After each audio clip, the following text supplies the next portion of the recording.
আজকে আমরা সাল্লাল্লাহু আলাইহি ওয়াসাল্লামের শৈশবের খুব সুন্দর একটি ঘটনা বর্ণনা করব। হযরত হালিমা রাদিয়াল্লাহু তাআলা আনহা ছিলেন হযরত মুহাম্মদ সাল্লাল্লাহু আলাইহি ওয়াসাল্লামের দুধমা। হালিমা রাদিয়াল্লাহু তাআলা আনহা বলেন, যেদিন থেকে মুহাম্মদ আমার জীবনে আসে তখন থেকে আমার জীবন বরকতে ভরে যায়। তিনি এতই বরকতময় ছিলেন যে তার নামও রেখেছিলাম বরকতময়। হালিমা রাদিয়াল্লাহু তাআলা আনহা বলেন, একবার খরা হয়েছিল, জীবজন্তুরা না খেয়ে মারা যাচ্ছিল, কিন্তু আমার বাচ্চারা যেখানে ছাগল নিয়ে যেত সেই ছাগলগুলো ভরপেট খেয়ে আসতো। এই অবস্থা দেখে গ্রামের মানুষ তাদের বাচ্চাদের বলতে লাগলো, হালিমার বাচ্চারা যেখানে ছাগল চড়ায় তোমরাও সেখানে যাবে। এরপর থেকে গ্রামের অন্যান্যরাও হালিমার ছাগল যেখানে চড়াতে নিয়ে যেত সেখানে তাদের ছাগল নিয়ে যেত।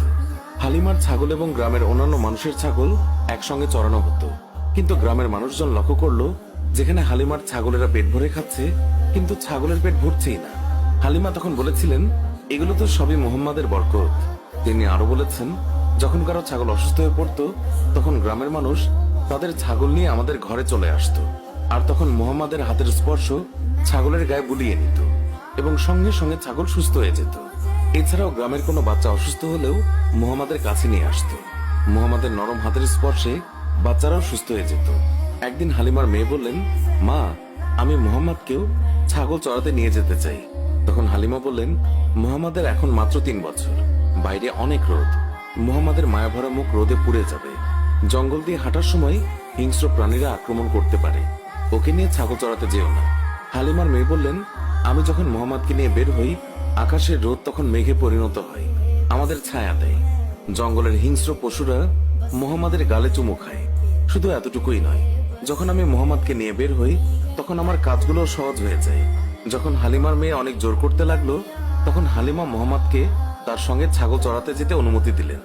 এইভাবে কয়েকদিন যাওয়ার পর হালিমা তিনি মুহাম্মাদকে বললেন, তুমি আর ছাগল চড়াতে যেও না, আমি তোমাকে অনেক মহব্বত করি, তুমি আমার কাছ থেকে দূরে গেলে আমি খুবই চিন্তায় থাকি। এরপর একদিন হালিমার মেয়ে কাঁদতে কাঁদতে বাসায় ফিরলেন। হালিমা কান্নার কারণ জানতে চাইলে মেয়ে বলে, তাদের একটি ছাগল শিয়াল ধরে নিয়ে গেছে। এই কথা শুনে হালিমাও কান্না করে দেয়। শিশু মুহাম্মদ তখন মায়ের চোখে পানি দেখে সে বলে, আমি এক্ষুনি তোমার ছাগল শিয়ালের কাছ থেকে এনে দেব। মা হালিমা তাকে যেতে না বলে, কিন্তু মুহাম্মদুর রাসূলুল্লাহ সাল্লাল্লাহু আলাইহি ওয়াসাল্লাম তার কোমল মনে মায়ের কান্না সহ্য হচ্ছিল না। সে জঙ্গলে যায় এবং গিয়ে সকল পশুকে ডেকে বলে, আমার মায়ের ছাগল কে নিয়েছে।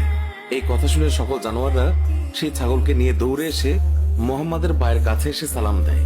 তখন মুহাম্মদ বললেন, তোমরা কি জানতে না এই ছাগল আমার মায়ের ছিল? তোমরা কেন আমার মায়ের ছাগলকে আটকে রেখেছ?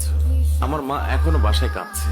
উত্তরে সব জানোয়াররা বলল, হে নবী মুহাম্মদ, আপনি কয়েকদিন ছাগল চড়াতে এসেছিলেন, তখন আমরা আপনাকে লুকিয়ে লুকিয়ে